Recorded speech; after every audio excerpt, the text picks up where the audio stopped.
Disiarkan langsung dari lantai 15 kawasan Rasuna Said Kuningan, Jakarta. Transvision mempersembahkan podcast Channel Seru.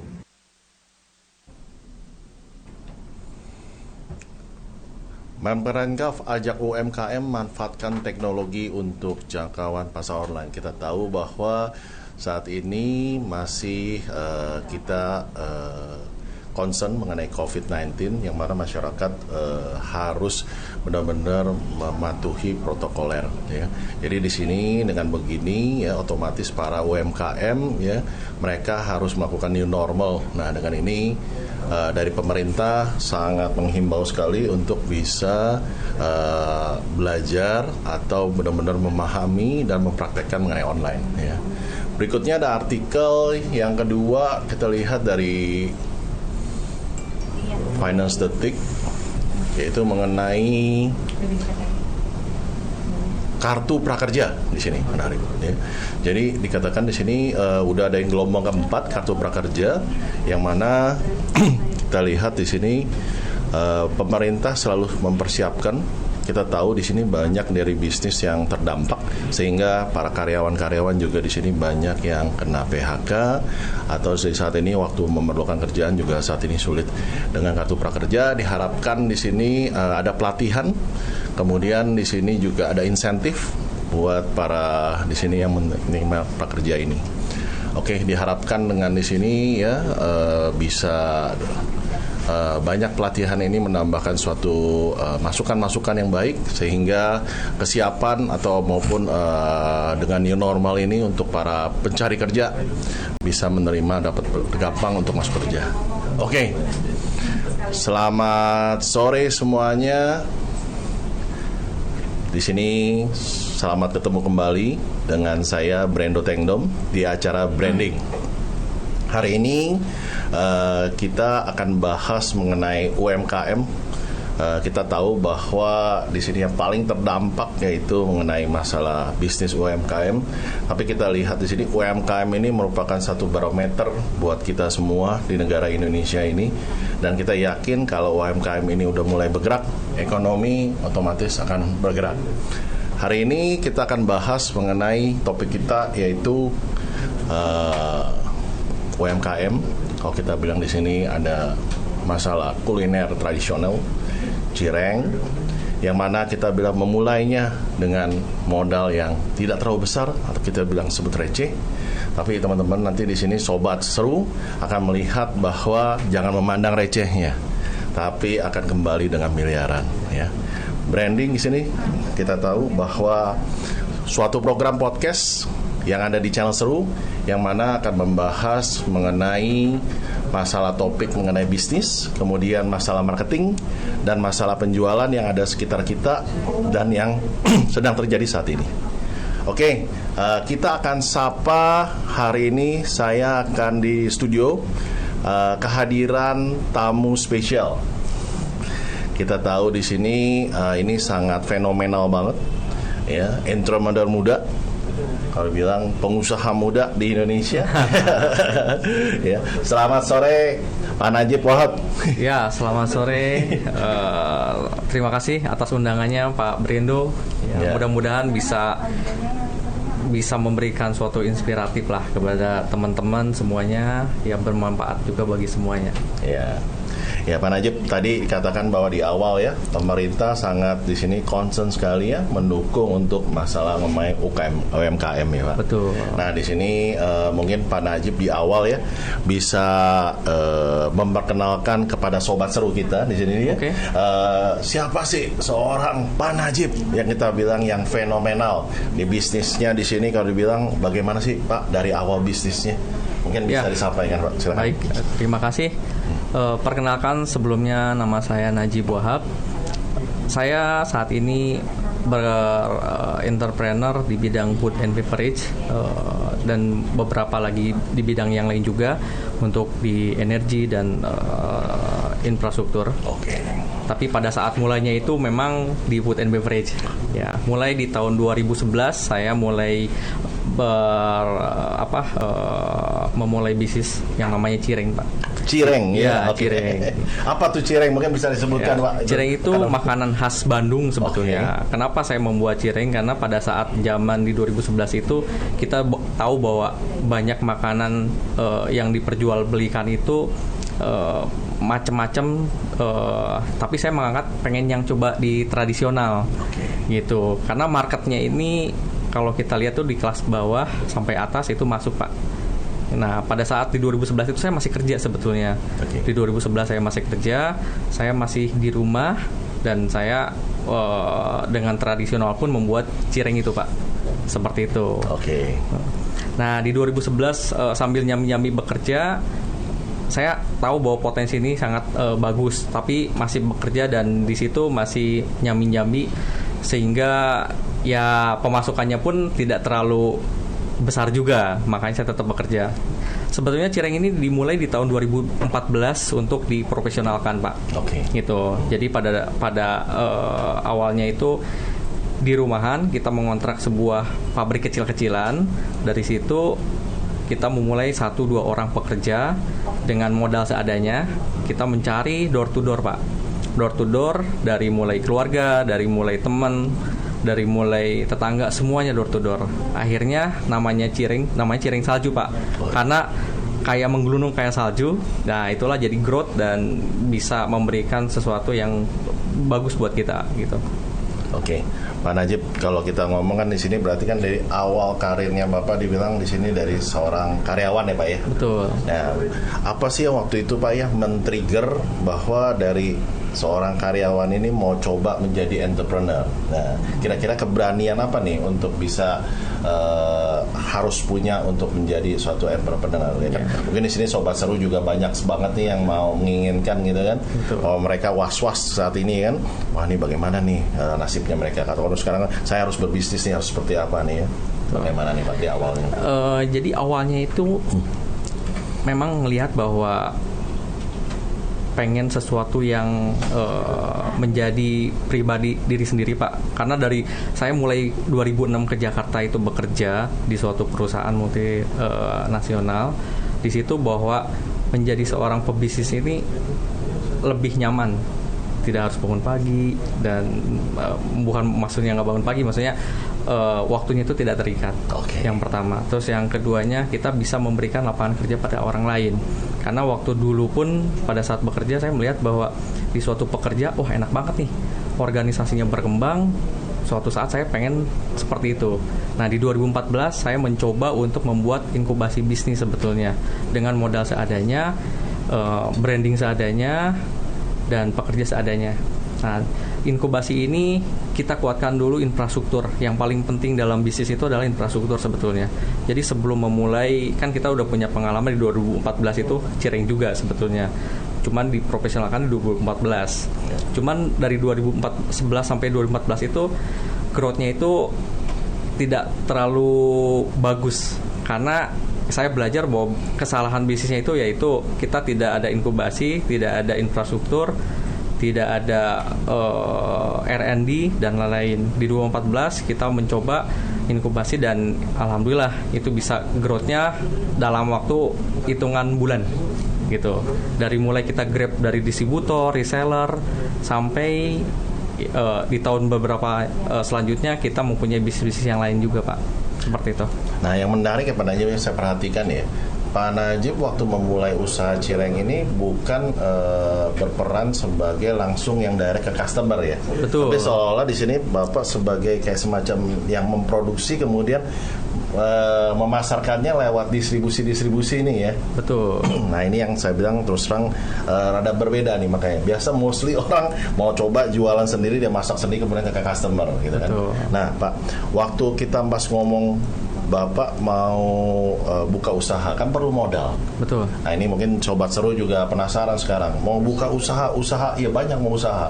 Tapi pas ngomong balik ke modal, tadi Bapak bilang modal seadanya. Betul. Nah, mungkin bisa diceritakan kita, Pak Najib, bagaimana modal seadanya itu kita bisa manage misalnya apakah dengan supplier ada punya negosiasi tertentu, ya kan? Udah kemudian dengan beberapa distributor juga bagaimana sih supaya mereka mau menjadi distributor kita? Padahal kita ini baru mau coba nih. Gitu. Ya. Silakan di-sharing Pak Najib. Jadi menurut saya pada saat itu modal itu menjadi nomor 20 lah gitu.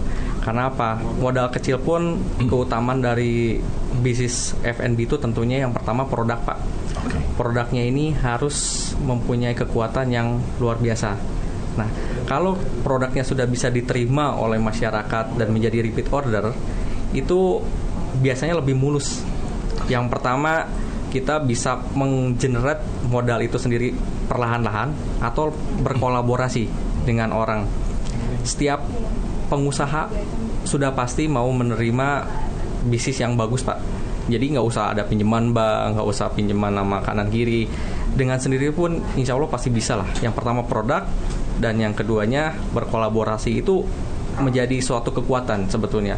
Kalau sendiri produknya harus bagus, insya Allah itu bakal bisa menjadikan keuntungan yang bertahap bisa kita lakukan. Ya. Pak Najib tadi ngomong, berarti Sobat Seru tahu ya di sini, modal itu nomor kesekian, ya kan? Itu akan datang sendirinya. Ya, betul. Ya kan? Nah, ini yang menarik ya. Nah, Pak Najib, Pak Najib bilang yang penting tuh pertama adalah produk, Pak. Betul. Pas ngomong produk ya, Pak. Ya, betul. Kita tuh ngomong cireng ya, Pak ya. Ya. Cireng itu kita bilang mau diapain sih Pak produknya kan? Ya kita tahu makanannya seperti itu aja. Oh. Nah, inovasi kalau dibilang cireng juga udah ada kan? Inovasi juga nggak gitu inovasi. Nah, kira-kira Pak Najib nih bilang pas ngomong produk cireng ini bisa dikemas seperti apa sih, Pak? Sampai sekarang itu begitu menjadi euforia cireng salju itu. Ya. Jadi yang pertama, cireng kita itu unik. Uniknya itu cireng kan biasanya kalau udah digoreng itu udah kelamaan keras ya.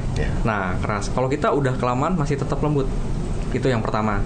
Terus yang keduanya, kita memproduksi dengan keuntungan yang seadanya, kita paksakan packaging yang eksklusif, Pak.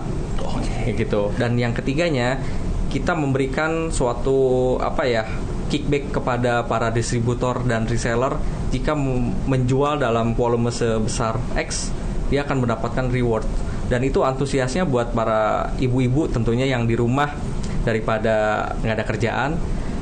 Ya kebetulan kita juga distributornya lebih banyak ke kalangan ibu-ibu, Pak. Oh, gitu, ibu-ibu.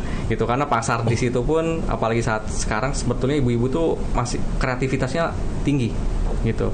Nah, dari situ kita bisa sebut bahwa cireng kita itu fenomenal lah di tahun 2014 yang menjadi suatu saingannya itu jarang, Pak. Gitu. Oke.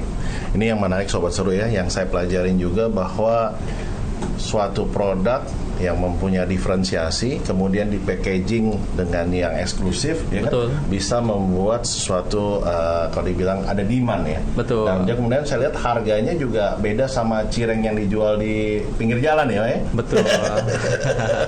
Nah, ini menarik ya. Jadi kalau dibilang dulu kalau jual cireng semakin kerja juga semakin apa? Ya untungnya ketakar seperti itu. Betul. Ya, tapi dengan ya tadi modal dibungkus dengan ini ya kan, jadi harga ini jadi yang tadi berlipat-lipat ya Pak. Ya, jadi berlipat-lipat. Dan harganya pun kita pada saat zaman itu Pak, di 2014 nggak mahal, nggak murah Pak. Jadi bisa dibilang kalau di jalan itu harganya 1.000, kita bisa disebut satu butirnya itu 2.000-an gitu. Wow. Double ya. Double. Karena kita punya segmen dulu Pak. Karena di branding itu kan ada namanya positioning, yang targeting. Nah, itu mau ke arah mana sih? Nah, kita udah dapat di situ, Pak. Sampai sekarang pun kita bisa sustain sampai sekarang, Pak, dengan volume yang sama. Kita nggak naik, nggak turun, ya kita sama. Tapi pada saat pandemi ini justru frozen food itu naik, Pak. Wah, ya. Kita juga supply ke beberapa UMKM yang white label, dia jualan tersendiri, kita branding ala dia. Itu menjadi suatu volume yang tambahan buat kita saat ini. Oke. Pas kebetulan nih Pak Najib udah ngomong pas pandemi ternyata permintaannya naik ya kan. Betul. Kita langsung aja nanya, Pak, di sini bisa sampai pandemi, kalau orang kan bilang kan pada banyak di rumah ya kan. Betul. Nah, udah kemudian ya biasa masak sendiri semuanya ya. Betul. Nah, kenapa di sini permintaan frozen food ini di Pak Najib khususnya cireng ini bisa naik? Kalau udah bicara naik berapa persen, Pak? Kita bisa disebut dari bulan Maret sampai sekarang itu 200-300% Pak, 3 kali lipat Pak. 3 kali lipat. Ya, kita tambah lain produksi. Bingung saya juga Pak. Ya alhamdulillah sih. Maksudnya kita bisa menambah lagi lapangan pekerjaan pada saat pandemi sekarang Pak dengan Cireng itu. Sebetulnya bukan Cireng saja Pak. Kita sudah berinovasi di tahun 2014 sampai sekarang kurang lebih ada 15 produk buat kita Pak saat ini. Ya dari pizza kita ada juga, ada cilok. Intinya sih lebih ke arah tradisional food Pak. Kenapa? Karena leader market di tradisional yang bisa kita kembangkan itu di tradisional daripada yang ke barat-baratan lah. Karena kalau ke barat-baratan kita udah pasti kalah lah Pak, gitu. Pak, bocoran dikit dong Pak. Waktu pertama tuh modalnya sekitar berapa sih Pak di Cireng, dan sekarang nih udah berapa nih Pak kira-kira untuk omset? Kalau bisa kata biar sobat seru ini semua antusias nih Pak. Jadi pada saat 2014 itu kita cuma modal sekitar 50 juta Pak. 50 juta. Dikumpulkan dari keuntungan itu pun. 50 juta buat apa? Buat kontrak tempat produksi, buat alat-alat, dan buat packaging Pak, gitu. Nah dari situ kita terus-terusan, dan alhamdulillah sampai saat ini pun cukup lumayan bagus. Kita bisa omset ya bisa 200 sampai 2,5 tiap per hari. Per harinya ya. Per hari saat ini. 250 juta Pak. 250 juta loh. Setengah Pak. Itu kalau dikumpulkan miliaran tuh ya. Itu dari bisnis frozen food ya kan. Salah satunya awalnya dari Cireng ya Pak. Dari Cireng. Pak, waktu di pandemi ya, Bapak bisa omset naik 3 kali ya. Cara penjualan distribusinya apakah ada perbedaan? Kan orang bilang nih harus pakai digital, kayak pemerintah ya kan, mengencourage kita untuk memasarkan lewat digital. Apakah Bapak lihat dari saat ini agent-agent atau apa yang menjual ini juga udah melakukan new normal untuk penjualan ini yang bisa naik 3 kali lipat ini? Iya, jadi gini Pak, kita ini mempunyai target Pak, mempunyai target di setiap kota, di setiap daerah kita ada namanya distributor. Distributor itu dibagi 2, ada distributor miliarder, ada distributor jutawan Pak. Miliarder itu bisa dibilang distributor yang megang satu kawasan, dia punya beberapa distributor jutawan Pak. Kalau nggak achieve, kita turunin jadi distributor jutawan gitu. Kelas-kelasnya. Jadi ada kelas-kelasnya seperti itu. Nah dari situ kita terus bertambah Pak. Kita bertambah, dan dari branding marketingnya pun kita bantu semua distributor yang miliarder itu kita bantu juga untuk dipromotnya. Jadi setiap distributor itu disarankan tidak melewati ke distributor yang lain. Pada saat ada customer yang beli, kita arahkan. Jadi kita bantu jualan juga Pak, dari digital marketingnya, dari offline ataupun online kita bantu juga untuk dia bisa pertahankan di distributor miliardernya ini Pak. Sekarang jumlah distributor ada berapa Pak se-Indonesia? Saat ini semua kota kita udah masuk Pak, dari Sabang sampai Merauke saat ini. Cuman yang paling bagus, yang paling growth-nya lumayan bagus sih masih di Jabodetabek saat ini. Gitu. Mungkin sobat seru penasaran ya, pas ngomong masalah distribusi ya Pak. Betul. Cara pengembangan distribusi itu dari awal kan masih Bapak ya mungkin 1 atau 2 ya, sampai sekarang hampir seluruh Indonesia itu sudah ada distribusinya itu. Ya, betul. Nah itu kunci untuk distribusinya seperti apa sih Pak? Saya ada dengar katanya ya, harga itu buat distribusi itu nggak masalah mau jual berapa. Betul. Yang penting cuan buat distribusinya itu matter. Apakah itu benar Pak? Betul, karena gini Pak, kita ini kan produksi, sebetulnya kita volume. Jadi distributor lah yang keuntungannya paling bagus gitu. Jadi dari distributor pun kita udah patok sih berapa persen keuntungannya. Jadi gapnya ini ada tengah lagi kan. Tadi disebutnya tuh distributor jutawan. Kayak wholesalernya gitu. Jadi di situ Pak spreadnya tuh, sepertinya di situ. Biarlah mereka yang bisa jualan lebih giat gitu Pak. Dan yang keduanya juga mereka kita kasih reward juga. Tahun-tahun sebelumnya kita rewardnya tuh macam-macam Pak. Dari emas, motor, umroh, liburan, seperti itulah. Gitu. Itu yang membuat menarik buat para distributor. Jadi bukan hanya keuntungan, tapi kita juga ada reward gitu. Kalau selama ini berarti Pak, kalau kita ngomong pas distribusi kan makin lama ini kan makin banyak ya Pak ya. Betul. Berarti ada nggak sih Pak yang di distribusi ini yang selama ini udah ngambil sama Bapak stop gitu loh Pak? Banyak juga Pak. Banyak juga. Tapi banyak juga yang loyal dari 2014 sampai sekarang. Jadi ya itu yang namanya dinamika Pak. Dinamika pada saat masalah itu namanya orang Pak ya.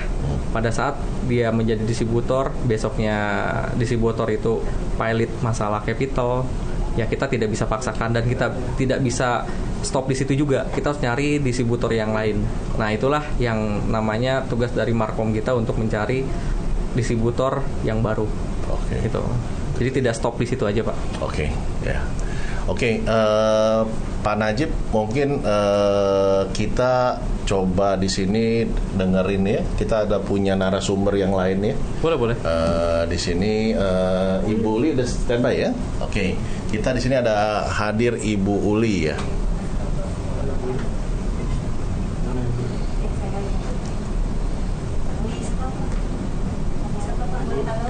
Halo, Ibu Uli, selamat sore.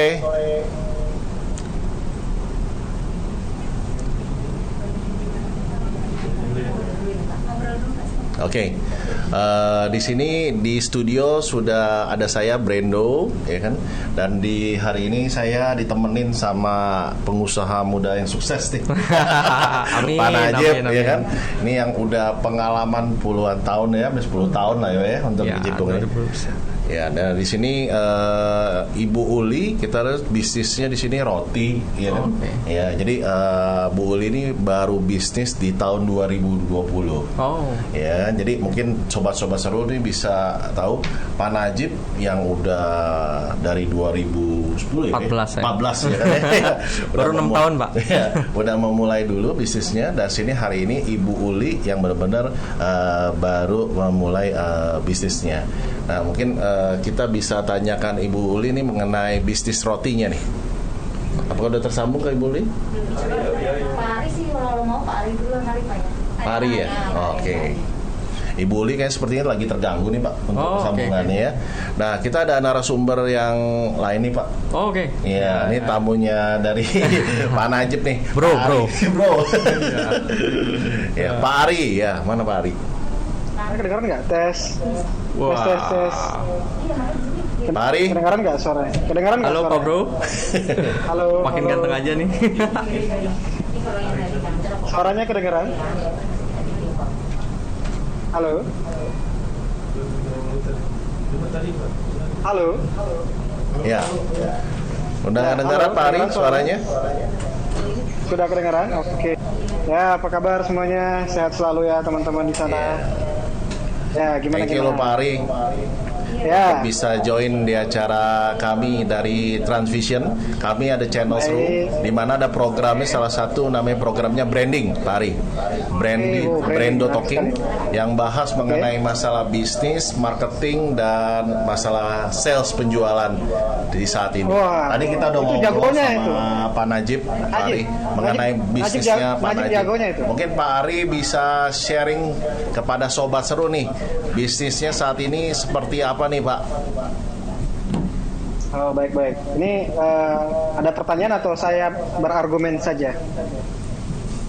Silakan Pak Ari mungkin bisa menceritakan ya kan? Ya, mungkin bisa menceritakan kesuksesan saat ini kayak gimana nih Mas Ari, karena kita pengen tahu nih Ya. Mas Ari ini masih muda, ganteng, terus sukses tuh. Itu gimana tuh caranya? Sekarang Kalau milenial kita sekarang berbicara- tuh muda-muda Pak. Gitu. Kita yang tua-tua ini nggak tua juga Pak ya, maksudnya agak sedikit harus banyak belajar juga sama yang muda saat ini Pak. Seperti itu. Ya, enggak lah. Betul Justru sekali nih. saya banyak belajar sama Najib lah. Jadi kalau kita berbicara mengenai kesuksesan itu kan sebenarnya ukuran orang berbeda-beda ya.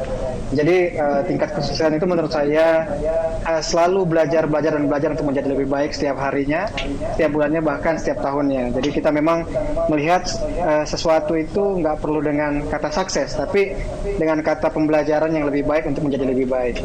Ya, untuk saat ini masih tahap belajar juga, masih tahap proses juga.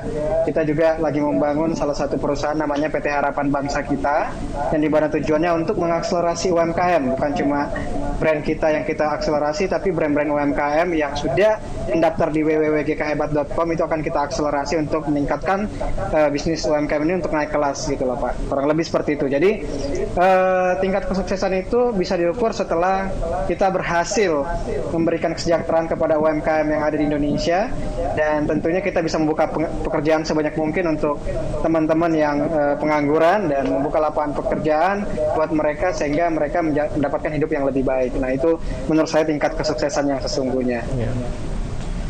Ya, seperti itu. Mungkin ada pertanyaan dari Pak Moderator, tadi, jadi bisa saya. Pak Ari, tadi pas ngomong harapan bangsa ya Pak ya untuk fokus di bisnis pengembangan di UMKM. Tadi saya bicara sama Pak Najib masalah permodalan Pak. Ini kan salah satu yang di awal itu para UMKM bilang kalau mau mulai bisnis tuh pasti perlu modal ya kan. Nah mungkin dari harapan bangsa ini seperti apa nih Pak, bisa membantu atau mensupport atau konsep dari pengembangan UMKM-nya Pak? Mungkin bisa dijelaskan nih Pak Ari. Mungkin bisa dijelaskan kepada para sobat ya, para sobat Sobat Seru, para sobat seru. Kan sekarang PT Hebat juga banyak nih bisa kolaborasi yang tadi saya sudah sebutkan. Jadi PT Sobat ini berantusias nih. Kira-kira bagaimana bisa memberikan sesuatu permodalan dan lain-lain. Ya, jadi balik lagi ya, teman-teman, kalau kita ketahui di Indonesia ini ada 62.900.000 total UMKM dan 16,93% itu adalah F&B atau food and beverage, jadi ada usaha makanan dan minuman. Jadi memang kita nggak akan masuk ke 10 juta secara langsung, tapi kita akan coba memberikan kesempatan kepada teman-teman yang ingin berkembang. Jadi mereka akan kita filter dari batch 1, batch 2, batch 3 selama 1 tahun penuh untuk kita inkubasi dulu. Setelah kita inkubasi, kita akan akselerasi.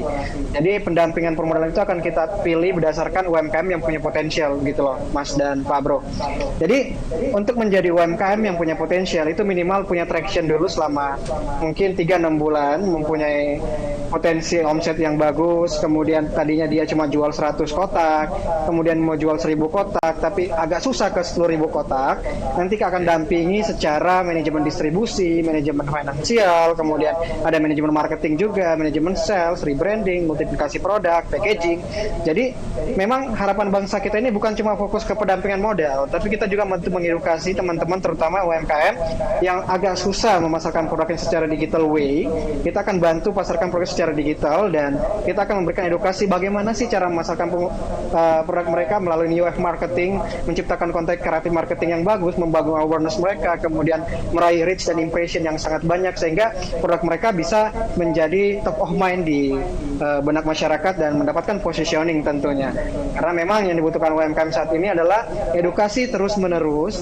Bahkan dulu saya juga waktu di bagian dari UMKM juga tidak pernah berhenti belajar kepada praktisi-praktisi dan juga waktu itu juga sharing sama Mas Najib juga. Kita juga sering brainstorming bareng juga. Kita juga sering melakukan brainwash juga, saling bertukar pikiran, saling melakukan diskusi singkat. Bahkan juga kita tidak bosan-bosannya untuk belajar kepada orang-orang yang mempunyai experience yang lebih dari kita. Intinya poinnya adalah mau belajar dan belajar untuk menjadi lebih baik dan lebih baik. Seperti itu. Thank you Pak Ari. Biasanya di sini benar-benar harapan bangsa, teman-teman mungkin sobat seru mendengar ya. Bukan hanya support di financial aja, tapi benar-benar nih pendampingan secara menyeluruh nih, ya kan? Saya lihat cara inkubasi dari awal step produk sampai ke akselerasi, branding dan lainnya. Ya, jadi tahapnya itu kan ada inkubasi, akselerasi, kemudian kalau kita bicara tentang bisnis kan ada yang downstream, midstream, upstream. Jadi kita memang sangat berharap sekali bahwa teman-teman UMKM ini nanti bisa masuk ke tahap industri. Jadi memang sebagai generasi milenial kita harus punya entitas atau kita punya intuisi untuk membantu teman-teman penetrasi ke mereka untuk menjadikan UMKM ini menjadi lebih baik tentunya. Nah caranya bagaimana? Kita harus bantu mengedukasi mereka dan bantu menginkubasi mereka dan setidaknya nanti bisa diakselerasi dengan potensi yang dimiliki oleh teman-teman UMKM. Ya setidaknya bisa menjadi bonju atau bisnis cireng salju the next-nya gitu loh. Akan muncul cireng-cireng salju lainnya yang juga akan menyusul kesuksesan dari Mas Najib. Oke, makasih Pak Ari. Kita akan sapa narasumber kita yang lain ya. Tadi sempat terganggu ya di sini ya dengan Ibu Uli ya. Selamat sore Ibu Uli. Sore Pak Najib. Ya. Ya, di studio sudah ada saya Brendo dengan Pak Najib nih. Pak Najib, kalau Ibu Uli tahu ya kan, pengusaha muda yang sukses di sini di Cireng, banyak bisnisnya sampai ke oil and gas, transportasi, logistik, bahkan food and beverage, sekarang ada minuman ya. Minuman juga. Oke, Ibu Uli, di sini boleh cerita sedikit nih. Kira-kira saat ini Ibu Uli, saya dengar bisnis roti ya. Mungkin bisa cerita kita bagaimana nih bisnis rotinya. Dimulainya dari apa nih Ibu Uli? Silakan. Ya, kalau bisnis saya sendiri sebenarnya baru dimulai itu di awal tahun ini, mungkin sekitar bulan Februari. Jadi beberapa bulan sebelum pandemi. Jadi awal mulanya kenapa pilihnya bisnis roti? Tentunya karena memang karena suka, karena passion untuk di baking. Terus kemudian mencoba untuk kayaknya ini bisa untuk dijadiin bisnis kecil-kecilan. Tentunya awalnya hanya ke lingkungan terdekat, tapi kemudian ternyata ini cukup potensial dan kemudian coba pelan-pelan dikembangkan gitu kurang lebih.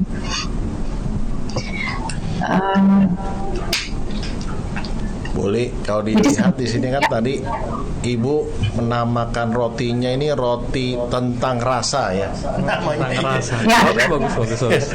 Nah, mungkin bisa ceritain ke kita nih ya. Pertama yang saya lihat namanya unik sekali, Bu. Roti tentang rasa. Nah, itu kira-kira namanya itu berartinya seperti apa? Nah, kemudian bukan namanya aja, saya perhatikan juga dari produk-produk Ibu Uli ya, untuk roti-rotinya ini kan terkenalnya roti sisir ya, Bu ya. Ya kan? Ya, kalau yang lain kan mesti roti biasa. Nah, ini Bu mulai semua fokusnya ke roti sisir dengan berbagai macamnya. Mungkin bisa diceritakan juga, Bu, apa sih Ibu mau buat, seperti apa sih roti sisir Ibu nih? Jadi memang nama itu salah satu pertama yang kita pikirin banget. Karena ketika orang kenal sesuatu, pasti yang mereka ingat adalah sebuah nama gitu. Jadi awalnya kenapa sih kita namain tentang rasa gitu? Karena kita pengen punya value produk. Kalau produk roti pasti banyak gitu, tapi kita pengen value produk roti kita itu adalah suatu roti yang unggulan dengan bahan premium, dengan rasa yang memang istilahnya bukan kaleng-kaleng gitu, memang coklatnya yang enak, kejunya yang enak. Makanya kepikiran kita bikin nama itu memang tentang rasa. Jadi ketika orang mencoba produk kita, mereka memang bisa mereka akan bilang, oh ya memang ini betul-betul tentang rasa gitu. Jadi ketika itu tentang coklat, memang benar rasa coklat gitu. Tapi keju memang benar rasa keju yang sesungguhnya gitu. Nama itu kemudian kenapa sih produknya itu roti sisir gitu ya. Jadi selama ini kan roti sisir yang orang kenal itu adalah satu produk yang memang sebenarnya sudah lama. Tapi produk itu biasanya dikenal roti sisir itu hanya dengan yang mentega atau butter. Makanya kemudian mikir kenapa enggak coba kita bikin inovasi dengan rasa-rasa yang istilahnya yang kekinian gitu, dengan rasa Nutella, smoke beef, blueberry gitu. Dan alhamdulillah ternyata itu diterima cukup baik gitu, dengan rasa-rasa yang memang istilahnya packaging lama, roti yang lama gitu, orang udah tahu roti sisir, tapi kita upgrade dengan kekinian, dengan rasa yang kekinian, kurang lebih kayak gitu. Dan kita masih terus kembangin produk-produk yang lain juga dengan rasa-rasa yang lain. Oke, boleh, menarik sekali ya tadi seperti yang disampaikan sama Pak Najib juga, bahwa emang produk yang baik dan berbeda ya. Ya, betul. Nah, itu menjadi salah satu kesuksesan untuk bisa diterima di market. Betul. Boleh, mungkin pas ngomong memulainya nih, boleh kan di sini kan perlu modal ya kan, perlu mungkin juga nih alat-alat untuk membuat roti ya. Mungkin bisa sharing ke kita nih ya, kira-kira memulainya ini perlu modal berapa sih Bu? Saat ini kalau bisa boleh bocoran juga di sini ya, untuk produksinya. Nah, kemudian juga kalau masalah juga bocoran omsetnya di sekarang berapa nih, boleh? Yang utama omset. Sebenarnya kalau untuk modal awal yang pasti investasi terbesar itu pasti di alat utama itu alat produksi di oven itu mungkin sekitar 20 juta ya kurang lebih ya. 20 juta kurang lebih karena kita juga masih baru ya Pak kalau ini Mas Tejib, jadi omsetnya masih belum nyampe, masih sekitar puluhan lah ya kita bulannya kurang lebih gitu. Oke. Buli sekarang udah dipasarkan di mana aja Buli? Kalau untuk pemasaran kita masih online. Oke.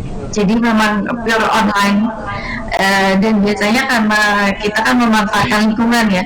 Jadi waktu itu aku mulai itu 2 bulan sebelum pandemi ya. Jadi istilahnya kita masih mau merangkak ya, mau jalan tiba-tiba pandemi. Jadi kan nggak mungkin untuk distribusi yang seperti apa, perencanaan seperti apa. Jadi ya mau nggak mau semua kan online gitu, online. Tapi alhamdulillahnya mungkin salah satu positifnya ketika COVID online itu malah memang demand-nya orang itu untuk online gitu, malah online itu yang meningkat. Istilahnya memang kita starter awal bebenahnya ya online jadinya gitu. Dan orang memang lebih prefer ke online pada saat itu. Sampai sekarang pun seperti itu. Oke.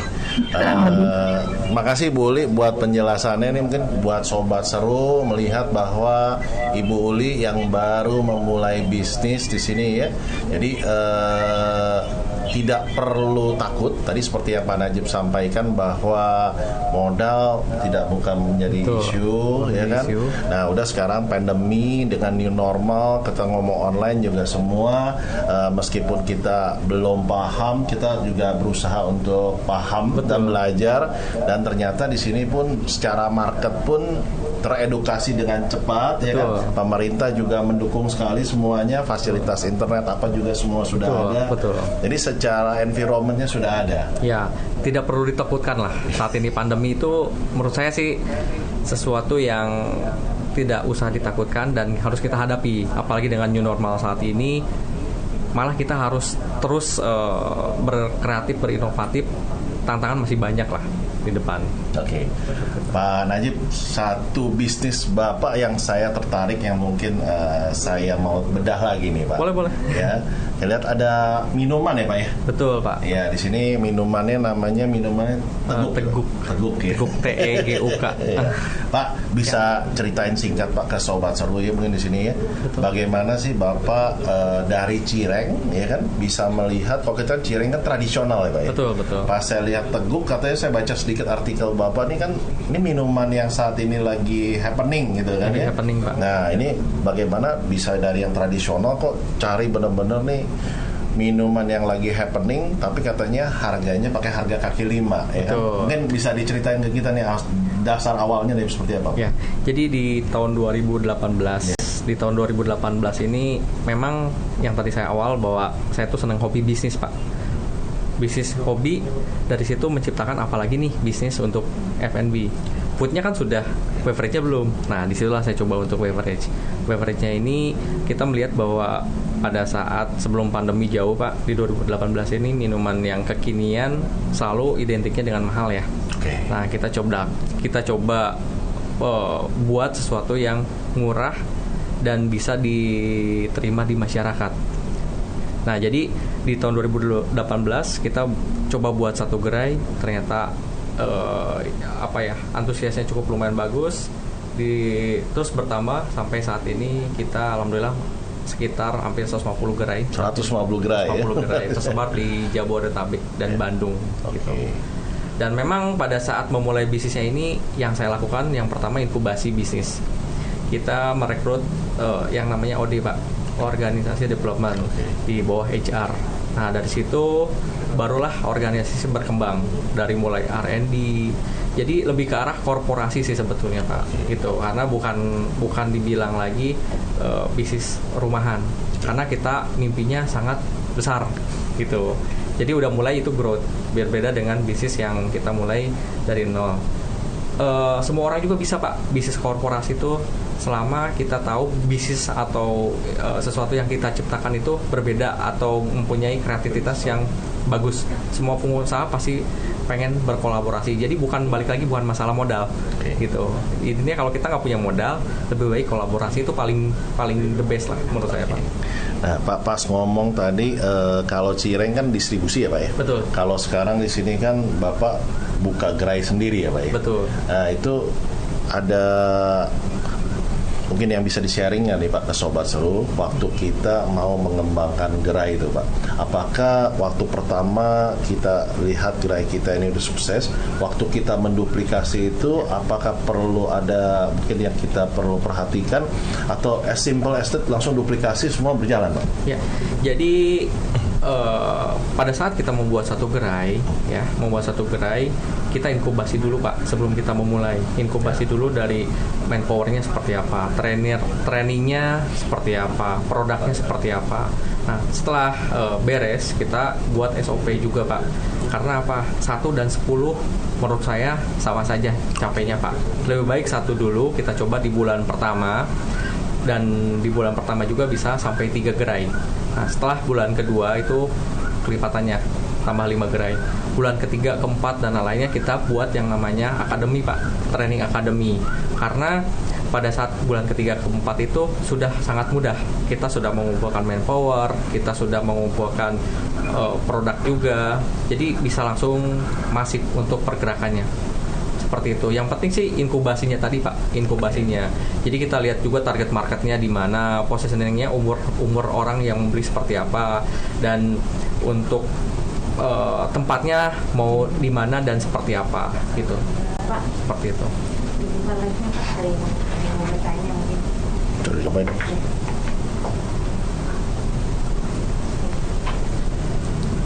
Oke Pak, pas ngomong tadi ya inkubasi ya, berarti kan di sini kalau yang UMKM Pak ya mungkin nggak punya fasilitas kayak tadi Bapak ada R&D atau apa ya. Betul. Mungkin ownernya ya kan yang harus melakukan riset ya kan sendiri ya, berarti kan kalau saya lihat di sini kan berarti yang diperlukan berarti pertama pas itu dia berjalan kita lihat apa sih yang melihat di sini demand-nya itu siapa. Jadi kita harus memprofiling ya kemudian. Nah, udah kemudian customer-nya sukanya apa ya kan. Nah, dalam proses untuk melayani selama ini ada yang baik dan kurangnya apa dijadikan jadi SOP ya Pak ya. Nah, pas sudah jadi SOP baru dikembangkan seperti itu ya. Prosesnya seperti itu ya.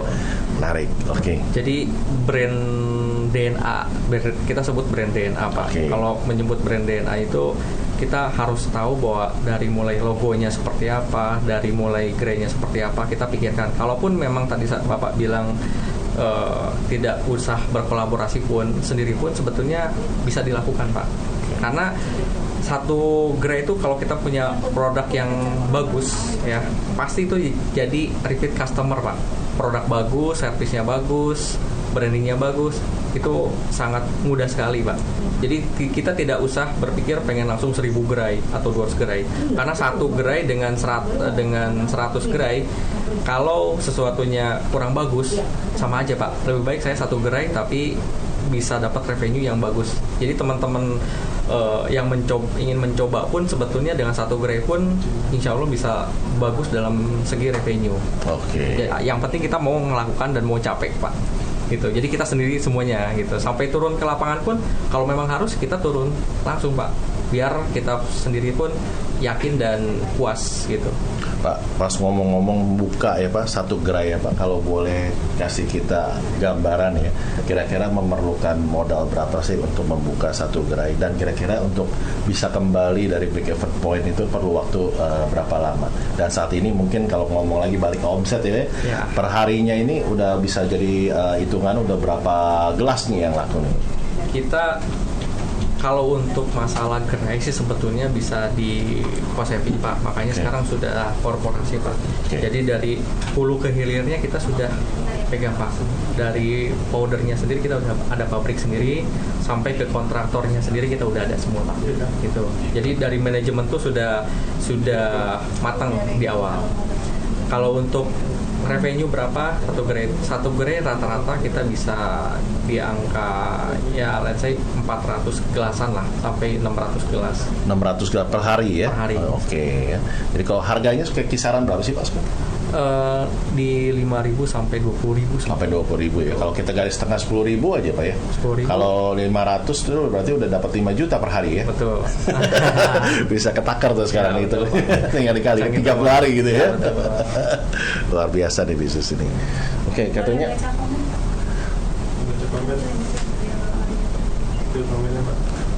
Suci Fitria Pak. oke, di sini Pak Najib kita ada ini pertanyaannya. Mau dari Suci Fitria ya kan 96. Ya, pertanyaannya modal awal berbisnis minimal berapa ya Pak baiknya? Nah, mungkin Pak Najib bisa bantu jawab nih Pak. Kalau modal sih yang tadi saya bilang itu tergantung dari segi bisnisnya mau seperti apa, mau besarnya pada saat awal seperti apa. Jadi bukan suatu patokan bisnisnya apa, karena balik lagi kepada kemampuan kita mempunyai capital. Kalau kita punya uang let's say 500.000 pun jadi Pak. Gitu. Kita membuat suatu produk yang murah menjadi suatu yang orang lain tidak bisa menduplikat menjadi harga yang mahal. Gitu. Dengan 500.000 tadi mungkin bisa omsetnya sampai 3 juta kan itu berapa ratus%, tapi sesuatu yang tidak umum. Dan itulah balik lagi ke inkubasi bisnis, kita memikirkan produknya dulu apa sih. Nah, seperti itu sih. Oke. Mungkin di sini waktu juga udah kita penghujung ya.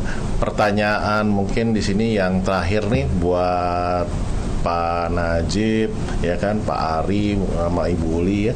Kalau dari sobat seru nih ya, misalnya pengen belajar ya kan, misalnya untuk menjadi pengusaha cireng ya kan, atau mungkin juga di sini dari minuman teguk ya. Kira-kira bisa menghubungi kemana nih Pak prosesnya untuk ini, untuk bisa menjadi pengusaha sukses seperti Bapak juga nih? Bisa menghubungi ke IG mungkin ya. IG ya? Kita Oke. ya di @najib.wahab27. Oke ya, sobat seru bisa tanya ya, atau bisa hubungi kami di channel seru. Betul. Ya kan, untuk bisa kita hubungkan dengan Pak Najib ya kan. Nah, kalau ke Pak Ari nih kita tadi kan. Hari udah ini Pak. Udah off ya. Udah Oke. ada. Bu Ulil masih ada. Ya, Ibu Uli ya mungkin ya. Dia mau tanya kayaknya pada nanti tentang bisnis baru. Ibu Uli, saya dengar katanya tadi Ibu Uli mau nanya ke Pak Najib ya mengenai bisnisnya nih. Nih silakan Pak, Bu Uli. Iya, justru saya memakainya harus banyak belajar dari Pak Najib yang bisnisnya udah jauh lebih ini lagi. Memang kita juga karena sekarang kita memang dalam tahap pengembangan bisnis nih ya. Cuman kalau kendala terbesarnya itu mungkin memang